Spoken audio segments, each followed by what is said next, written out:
بسم اللہ الرحمن الرحیم الحمد لولیہ والصلاة علی نبیہ اما بعد۔ عزیز طلبہ اکرام، کیسے ہیں؟ سب خیر و عافیت سے ہیں؟ اللہ تعالیٰ سے امید کرتا ہوں کہ آپ تمام احباب خیر و عافیت سے ہوں گے۔ آج سبق نمبر 118 ہے اور کتاب الاقرار آج مکمل ہونے جا رہی ہے۔ حصہ سوم ہے متفرق احکام کا، اور آج کے سیشن کے اندر اور آج کے سبق میں ہم مریض کے جو اقرار کی صورتیں ہیں وہ پڑھیں گے کہ حالت مرض میں کبھی کسی اجنبی کے لیے اقرار کرے گا، کبھی وارث کے لیے اقرار کر رہا ہوگا، اور اقرار میں بھی کبھی مال کا اقرار کرے گا، کبھی نسب کا اقرار کرے گا کہ یہ فلاں میرا بیٹا ہے یا فلاں میرا باپ ہے یا فلاں میری ماں ہے، اس طریقے سے وہ اقرار کر رہا ہوگا۔ اس میں بہت ساری چیزیں سامنے آئیں گی کہ کبھی وہ کسی کو نوازنے کے لیے کہ میرا مال سارا اس کے پاس چلا جائے تو اس کے لیے اقرار کر رہا ہوگا، یا کبھی وہ یہ چاہے گا کہ میری بیوی نے میری خدمت کی ہے تو سارا مال اس کے پاس جائے، اس کے لیے وہ ظاہر وہ وارث ہے تو وارث کو تو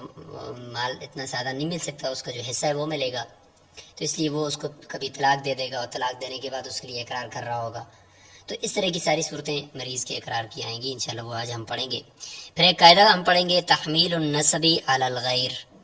یعنی غیر کے اوپر نسب ڈال رہا ہوگا۔ غیر کے اوپر نسب ڈالنے کا مطلب کیا ہے کہ اس کے اقرار کرنے کی وجہ سے کسی اور کے ساتھ نسب ثابت ہو گیا۔ مثال کے طور پر یہ کہتا ہے کہ یہ میرا بھائی ہے، اب یہ اقرار کرنا کسی بارے میں کہ یہ میرا بھائی ہے، اس کا مطلب یہ کہ یہ میرے باپ کا بیٹا ہے، تو نسب اس نے اپنے باپ کی طرف منسوخ کر دیا، گویا کہ باپ کے اوپر اس نے نسب کو تھوپ دیا ہے۔ تو یہ تحمیل النسب علی الغیر ہے، یہ اس کے لیے جائز نہیں ہے اور نہ ہی اس کے یہ اقرار قابل قبول ہوگا۔ البتہ یہ اپنے لیے تو قابل قبول ہو سکتا ہے کہ اس کو اس کے میراث میں سے بھائی والا حصہ ملے گا، یا یہ باپ کی میراث میں سے اس کے ساتھ یہ بھائی کی طرح شریک تو ہوگا، لیکن ظاہر ہے کہ اس کو میراث کم ملے گی، اس نے اقرار کیا ہے بھائی کا، لیکن وہ بھائی نہیں ہوگا اس کا۔ ہاں یہ کہہ سکتا ہے کہ یہ میرا بیٹا ہے، تو اقرار کرنے سے اس کا نسب ثابت ہو جائے گا کچھ شرائط کے ساتھ، لیکن کیونکہ وہ تحمیل النسب علی نفس ہے کہ اپنا بیٹا کہہ رہے ہیں نا۔ اس طریقے سے کسی کے لیے بھائی کا اقرار کرنا، کسی کے لیے چاچے کا اقرار کرنا کہ یہ میرا چاچا ہے تو دادا کے اوپر نسب ڈال رہا ہے، تو یہ درست نہیں ہے۔ تو ان ساری صورتوں کو آج ہم دیکھیں گے۔ اب شروع کرتے ہیں عبارت کو جی، اور عبارت سے پہلے ذرا گزارش آپ سے یہ ہے کہ آپ مطالعہ بھی کرتے ہیں یا نہیں۔ اگر یقیناً آپ کتاب کا مطالعہ کر کے آتے ہیں تو پھر آپ کو مزہ بھی آ رہا ہوگا، ورنہ آپ کو پتہ ہے کہ یہ کتنے لیکچر چل رہے ہیں، لیکچر نمبر 118 چل رہا ہے، تو اس میں اسی طریقے سے آگے ابھی نصف سے زائد کتاب باقی ہے، تو آپ اکتا جائیں گے کہ یہ کتنے لیکچر ہیں، کون سنے گا، کیا کرے گا۔ لیکن اگر آپ اس کو دیکھ کر آئیں گے نا، سبق سے پہلے کتاب کو PDF شکل میں اگر آپ کے پاس موبائل میں موجود ہو یا آپ کے سسٹم میں موجود ہو ادھر سے دیکھیں، یا ہارڈ کاپی میں موجود ہو ادھر سے دیکھیں، تو آپ کا ایک شوق بڑھے گا۔ آپ کہیں گے اچھا آج ہم نے یہ چیز پڑھنی ہے، کل ہم نے یہ چیز پڑھی تھی، پھر آپ کو شوق بڑھے گا اچھا میں نے یہ اس کو سننا ہی سننا ہے کہ مجھے یہ بات سمجھ میں آئی ہے، یہ بات سمجھ میں نہیں آئی۔ تو مطالعہ کا مطلب یہ ہوتا ہے کہ معلومات کو مجہولات سے الگ کرنا، تو کچھ پرسنٹ آپ کو تو سمجھ میں آ جائے گا اور کچھ آپ لیکچر سنیں گے تو آپ کو مکمل ہو جائے گا۔ تو یہ ہوتا ہے، تو آپ سے گزارش ہے، ریکویسٹ ہے کہ آپ روزانہ کا سبق روزانہ مطالعہ کر کے آیا کریں، اور جو سبق سنتے ہیں اس کو غور سے سنا کریں، تو انشاءاللہ آپ کو یہ جو متن ہے فقہ حنفی کا متن ہے، تو اس سے آپ کو فقہ شافعی بھی سمجھ میں آ رہی ہے، کیونکہ اس کو بھی ہم ساتھ ساتھ ڈسکس کر رہے ہیں، ساتھ ساتھ ہم فقہ مالکی فقہ حنبلی کو بھی کہیں نہ کہیں ہم ڈسکس کر رہے ہوتے ہیں، تو یہ ساری فقہ کو آپ یہاں پہ گوئے کہ کور کر رہے ہیں، تو آپ کو یہ سمجھ میں آ رہی ہے۔ تو لیکن اس کے لیے بنیادی چیز ہے کہ خود اسٹڈی کر کے آیا کریں۔ شروع کرتے ہیں جی۔ وَإِذَا أَقَرَّ الرَّجُلُ فِي مَرَضِ مَوْتِهِ، اگر کوئی آدمی اپنی مرض الموت کے اندر اقرار کرتا ہے، یعنی ایسی مرض اس کو لاحق ہو گئی ہے کہ اس سے اب اس کا بچنا یعنی ظاہری حالت کے اندر ناممکن لگ رہا ہے، تو اس کو مرض موت کہتے ہیں، تو اس میں وہ اقرار کر رہا ہے۔ تو ایسی صورت میں ظاہر ہے کہ جب اقرار کرے گا تو بہت ساری صورتیں ہوتی ہیں کہ جس میں کہیں وہ اپنے کسی کو محروم نہ کر رہا ہو، کسی کو نواز نہ رہا ہو، تو ان ساری چیزوں کو دیکھ کر شریعت فیصلہ کرے گی۔ بدیون، ان قرضوں کا اقرار کر رہا ہے کہ میرے اوپر کچھ قرض لازم ہے، یہ مرض موت کے اندر یہ اقرار کر رہا ہے۔ جب ریسرچ کی گئی دیکھا گیا تو اس کے اوپر کچھ قرضے ایسے بھی ہیں وعلیہ دیون، اس کے اوپر کچھ قرضے ایسے بھی ہیں فی صحتہ، جو اس کی صحت کی حالت میں ہیں، صحت کی حالت میں بہت پہلے کے لوگوں سے قرض لیے ہوئے ہیں، وہ بھی اس کے اوپر لازم ہے۔ ودیون، اور کچھ ایسے قرضے بھی ہیں لزمتہ فی مرضہ، جو اس کے مرض موت یعنی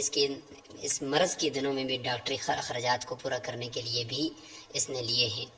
لیکن وہ جو ہیں وہ سارے کے سارے اسباب معلوم اسباب کے ساتھ ہیں کہ بھئی فلاں جگہ پہ چیک اپ کرنے کے لیے گیا تو فلاں بندے سے قرضہ لیا، فلاں جگہ پہ الٹرا ساؤنڈ کروایا، آپریشن کروایا تو فلاں بندے سے قرضہ لیا، تو اسباب معلوم ہے کہ ان اسباب کی وجہ سے لیے ہیں۔ تو معلوم یہ ہے کہ یہ جو قرضے ہیں صحت کی حالت کے اور مرض کی حالت میں جو اس نے قرضے لیے ہیں، یہ قرضوں کے اسباب بھی معلوم ہیں اور یہ 100% کلیئر ہیں کہ یہ قرضے اس کے اوپر ہیں۔ تو لہٰذا ادھر سے ساتھ ساتھ یہ ابھی تیسرے نمبر پر اقرار بھی کر رہا ہے کہ کچھ لوگوں کے قرضے میرے اوپر اور بھی ہیں، تو ظاہر ہے کہ اقرار کی وجہ سے تو اس کے اوپر یہ قرض لازم ہیں، لیکن اگر ان قرضوں کو جو ابھی اقرار کر رہا ہے تو ہو سکتا ہے اس میں یہ بھی شائبہ ہے کہ یہ کسی کو نوازنے کے لیے ان کے لیے اقرار کر رہا ہے، اور اپنے جو دوسرے غرماء ہیں اور اس کے قرض خواہ ہیں صحت کی حالت والے اور مرض کی حالت والے، تو ان کو کہیں یہ محروم نہ کر رہا ہو۔ تو اس کے مال کو دیکھیں گے، اگر اس کا مال اتنا ہے کہ سب کو آتا ہے تو ٹھیک ہے، سب پہ تقسیم کریں گے، اور اگر کم ہے تو سب سے پہلے ہم شروع کریں گے جو صحیح ہونے کی حالت میں جن لوگوں سے جو یہ صحیح تھا تندرست تھا، تو اس وقت جو اس نے لوگوں سے قرضے لیے تھے ان کو پہلے دیں گے، ان کا حق پہلے ہے۔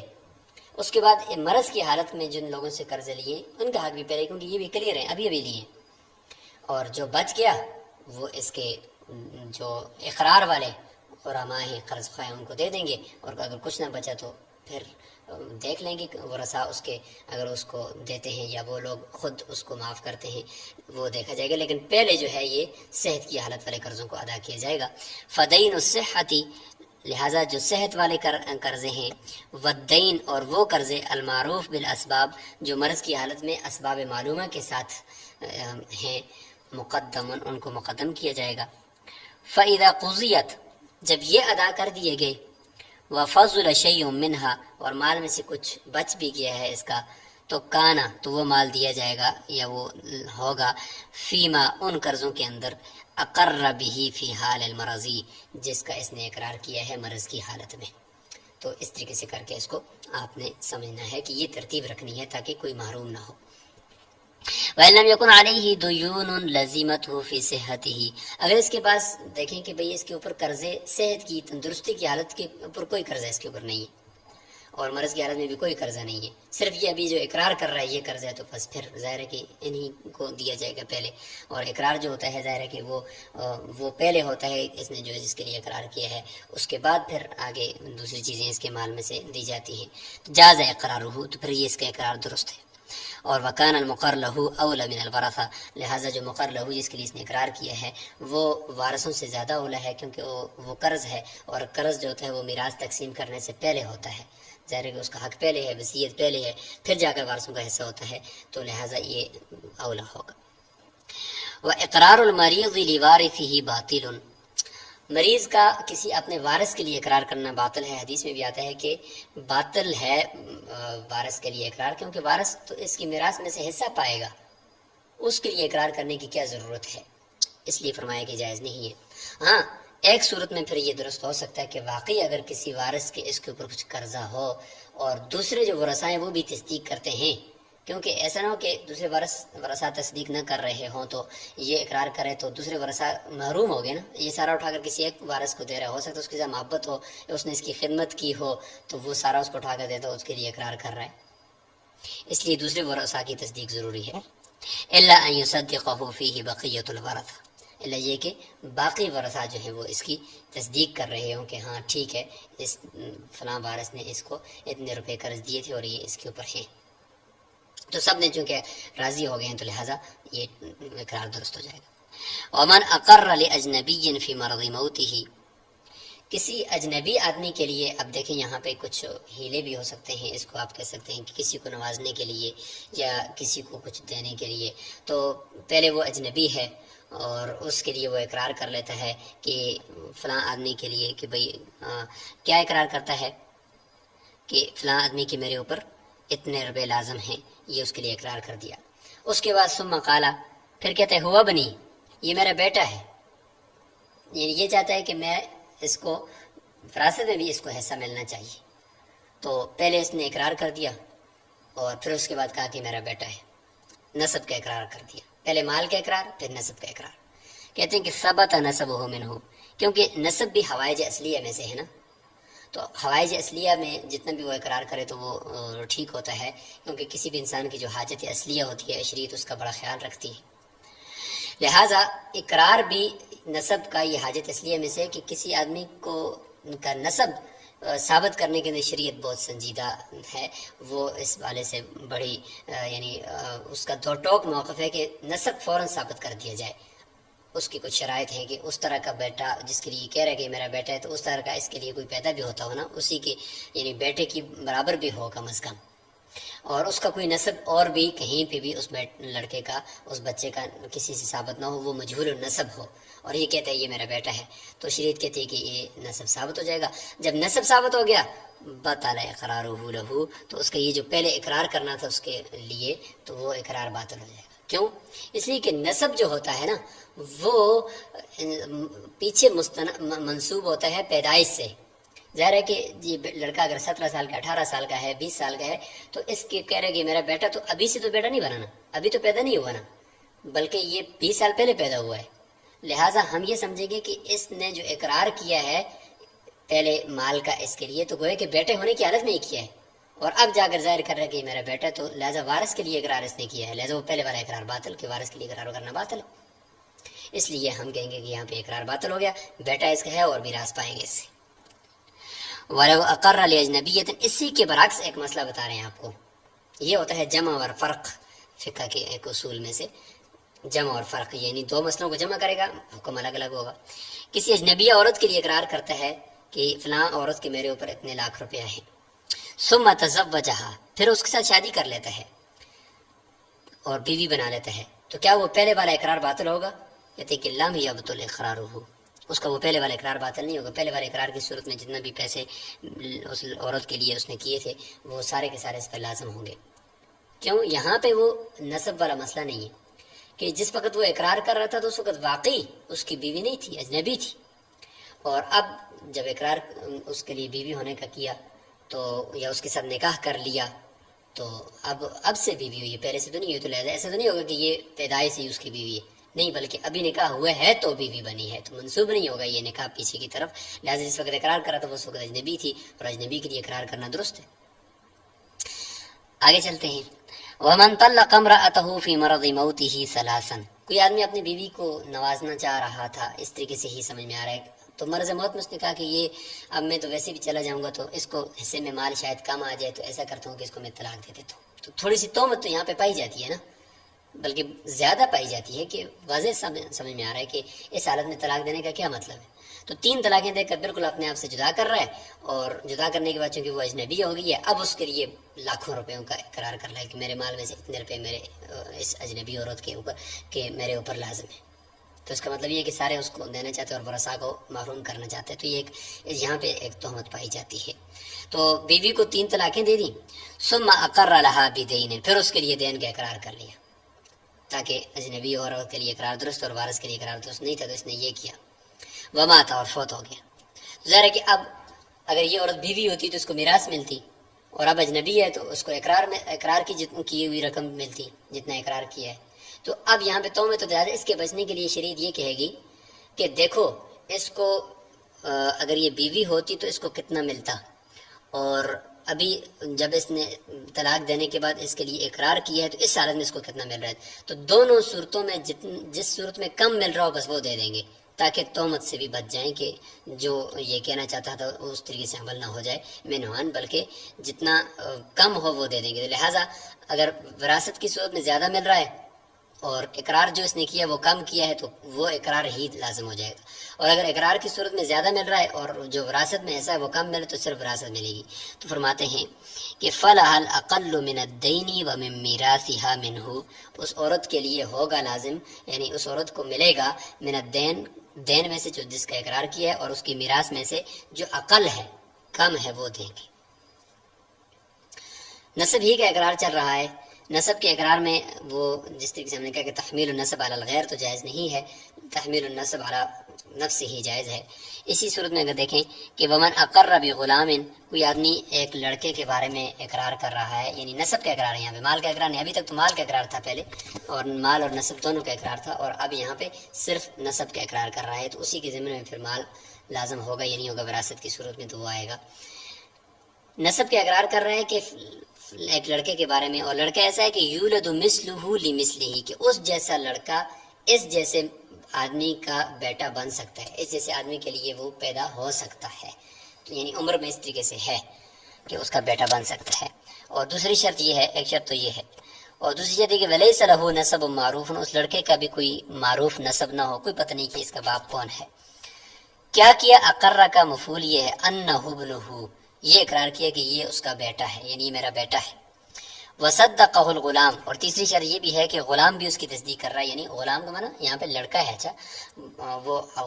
اردو والا غلام نہیں ہے بلکہ عربی والا غلام ہے، یعنی لڑکا، وہ لڑکا بھی اس کے لیے اقرار کر رہا ہے کہ بالکل ٹھیک ہے میں اس کا بیٹا ہوں۔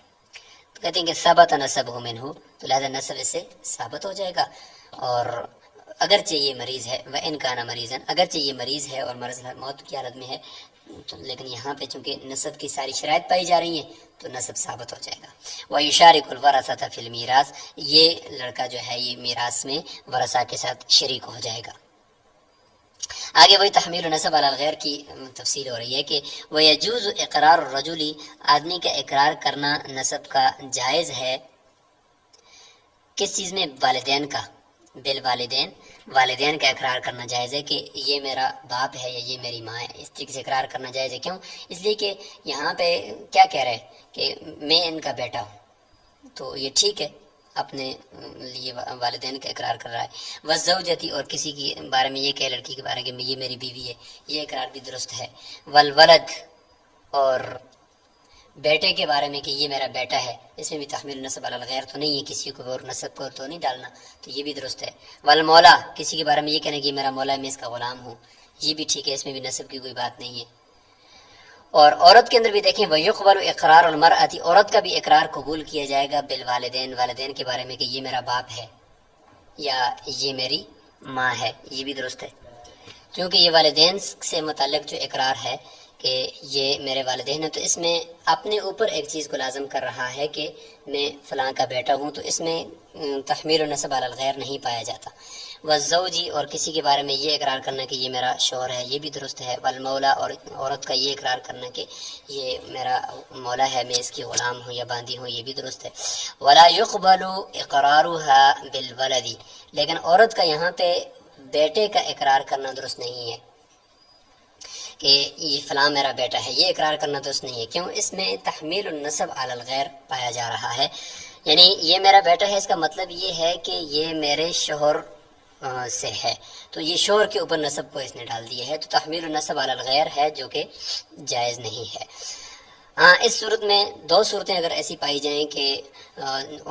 وہ اگر پائی جائیں، دو شرطیں پائی جائیں، تو پھر اس صورت میں عورت کے لیے بھی اس بیٹے کا اقرار کرنا درست ہو جائے گا۔ کیا ہے؟ الا ان يصدقها الزوج في ذلك،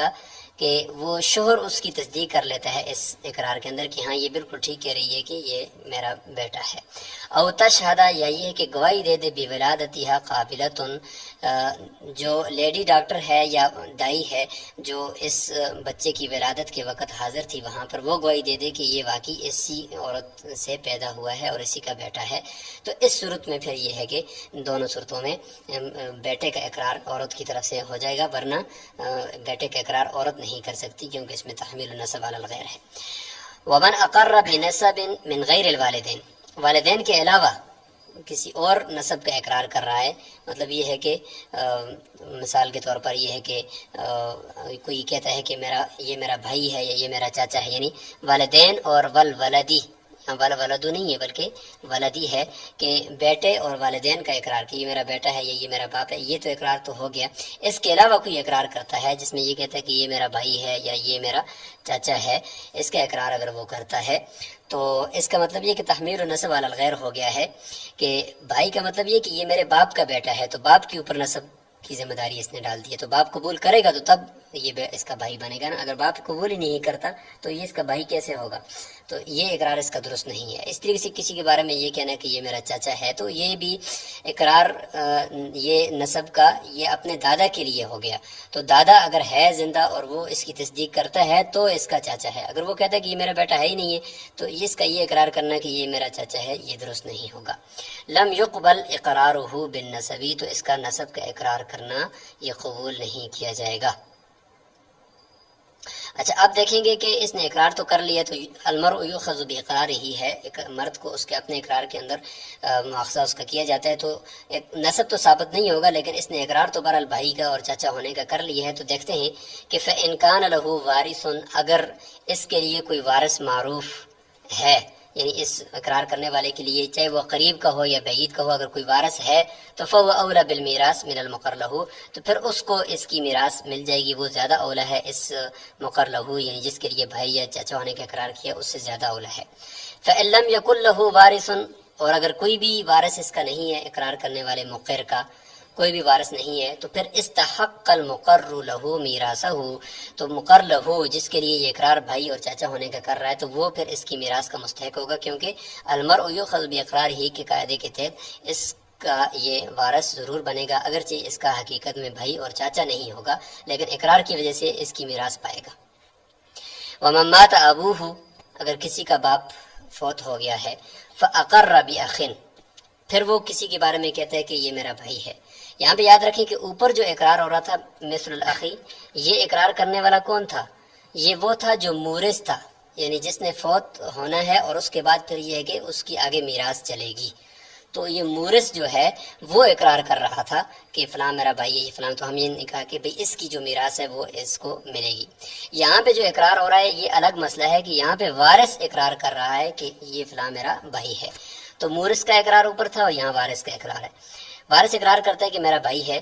تو باپ اس کا فوت ہو گیا اور کسی کے بارے میں کہتے ہیں یہ میرا بھائی ہے، تو یہ تحمیل نسب علی الغیر کر رہا ہے، تو لہذا لم یثبت نسب اخیہ منہ، تو اس کا یہ جو بھائی کا نسب ہے وہ اس سے ثابت نہیں ہوگا، کیونکہ باپ تصدیق کرنے والا موجود ہی نہیں ہے تو نسب ثابت نہیں ہوگا۔ لیکن ویشارکہ فی المیراث، اس کو ہم پکڑ لیں گے کہ اس نے اقرار جو کیا ہے کہ یہ میرا بھائی ہے، تو لہٰذا میراث میں اس کے ساتھ باپ کی میراث جو اس کو ملے گی نا اقرار کرنے والے کو، تو اس میں وہ شریک ہو جائے گا میراث میں، اور حصہ آدھا اس کو ملے گا آدھا اس کو ملے گا۔ اقرار اس نے کیوں کیا ہے ایسا، لہٰذا اس کو پورا مال باپ کا نہیں ملے گا بلکہ آدھا یہ مقر لہو اس جو ہے وہ اس میں شریک ہو جائے گا۔ تو اسی کے ساتھ ہماری کتاب الاقرار مکمل ہو گئی ہے، اور آپ اس کا اچھی طریقے سے تکرار کریں گے، اور اگر مطالعہ کر کے آپ آتے ہیں تو پھر تو اور نور علی نور ہے، ورنہ اچھے طریقے سے اس کو سن کر اور اس کا حاشیہ وغیرہ پڑھیں گے تاکہ آپ کو اقرار کی یہ ساری صورتیں ازبر ہو جائیں۔ السلام علیکم ورحمۃ اللہ وبرکاتہ۔